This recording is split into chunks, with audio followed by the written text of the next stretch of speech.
Have you ever looked at someone else and quietly wondered, why am I not good enough?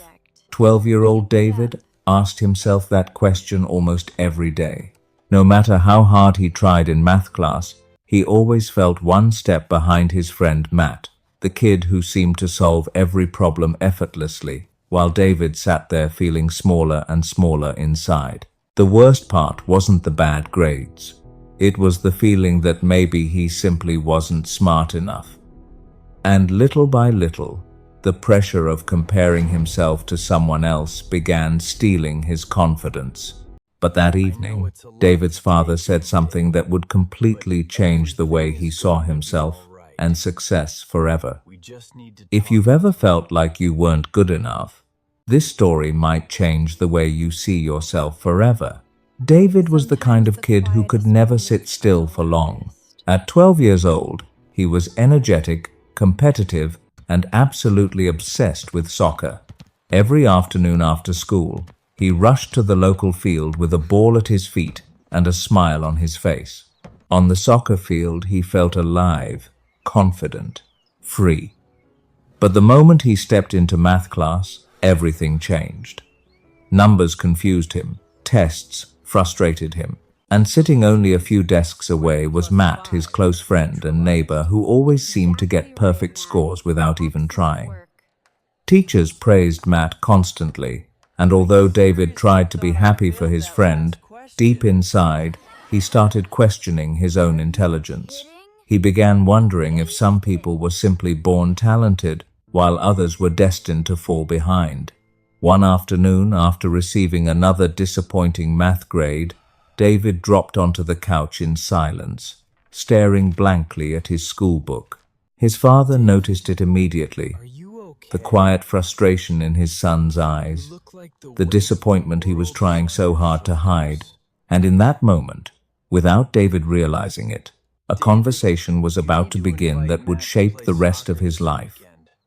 The next morning, David's father gave him a simple challenge: invite Matt to play soccer after school. David didn't understand why, but he agreed. That afternoon, the boys met at the local field, and within minutes, the difference between them became obvious. David moved across the field with confidence and energy, dribbling past defenders, scoring goals, and controlling the game effortlessly. But Matt struggled badly. He tripped over the ball, missed easy passes, and looked completely uncomfortable every time the ball came near him. For the first time, David saw his brilliant friend looking unsure of himself. Later that evening, his father smiled and said, "Matt is gifted in math. You are gifted in soccer. Different strengths, different paths." The words hit David deeply. All this time, he had been measuring his worth by the one thing he wasn't naturally good at, completely ignoring the talent he already possessed. In that moment, something inside him began to change. He realized that being different didn't mean being less valuable. It simply meant he was designed for a different path, and maybe everyone was. The following day, David's father gave him another unusual task. "Watch Matt carefully at school," he said. "Pay attention to how often he uses numbers." Curious, David spent the entire day observing his friend, and once he started noticing, he couldn't stop. Matt was constantly counting something, solving math problems before class started, calculating scores during games, figuring out change at lunch, even counting flower petals during recess without realizing it. Numbers weren't just homework to him. They were part of the way he naturally interacted with the world.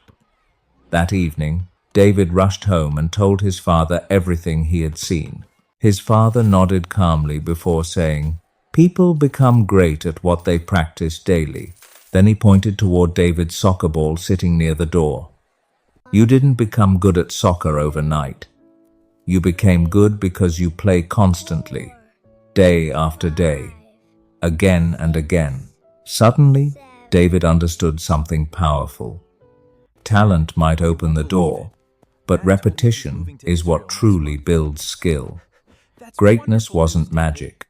It was practice repeated so many times that it became part of who you are. For the final lesson, David's father gave him one last challenge. If you think Matt is 3 times better than you at math, he said, then tomorrow study math 3 times harder than usual. Determined to prove himself, David sat at his desk after school and forced himself to focus. 1 hour passed, then another, then another. He pushed through the frustration, the boredom, and the mental exhaustion, trying desperately to become better through sheer effort alone. But eventually, his vision blurred. His head started pounding. The numbers on the page no longer made sense. And before he even realized it, he fell asleep at his desk from pure exhaustion. Later that night, his father gently woke him up and listened quietly as David apologized for failing the challenge. But instead of criticizing him, his father placed a hand on his shoulder and said something David would never forget. When you force yourself to master something you hate, discipline becomes suffering. The room fell silent. But when you truly love something, his father continued, discipline feels lighter. You stay committed because your heart is already connected to the work. In that moment, David finally understood why he could practice soccer for hours without feeling tired, while a few hours of forced studying drained him completely. Passion gives people the strength to continue long after motivation disappears. And sometimes, the people who go the farthest in life are not the most talented. They're the ones who genuinely love what they do. That night, as the backyard grew quiet and the evening air settled around them, David's father gave him one final piece of advice, the kind of advice that stays with a person for the rest of their life. He looked at David calmly and said, study what you love, or learn to love what you study. At first, the words sounded simple, but the more David thought about them, the more everything began to make sense. For weeks, he had been trying to become someone else. He thought success meant being exactly like Matt, smarter, faster, better at math. But now, for the very first time, he realized that success was never about copying another person's path. It was about discovering his own strengths and becoming the best version of himself. Matt didn't need to become a soccer player to have value, and David didn't need to become a math genius to matter. They were different people with different gifts, and that was okay. In that quiet moment, the pressure David had been carrying slowly began to disappear. He no longer felt broken. He no longer felt less than. Instead, he felt hopeful, because maybe the goal in life wasn't to compete with everyone else. Maybe it was simply to grow into the person you were meant to become. Sometimes, the biggest changes in life begin with a simple realization.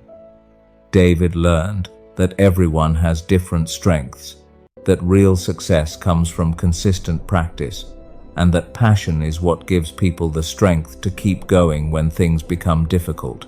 And maybe that lesson matters to you too, because somewhere out there, someone is probably comparing themselves to another person right now, just like David did. Maybe you've been comparing yourself to the wrong people. Maybe you've been judging your entire worth based on one weakness while ignoring the gifts you already have inside you. The truth is, you don't have to become someone else to live a meaningful life. You simply have to keep growing into yourself. If this story touched you in any way, take a moment to like this video, subscribe to Quiet Growth Lab, and share your thoughts in the comments below. We'd truly love to hear your story. Thank you for spending these few minutes with Quiet Growth Lab. We truly appreciate your time, your support, and your journey of growth with us. And always remember, one day, the thing you feel insecure about today may become the reason you discover who you were truly meant to be.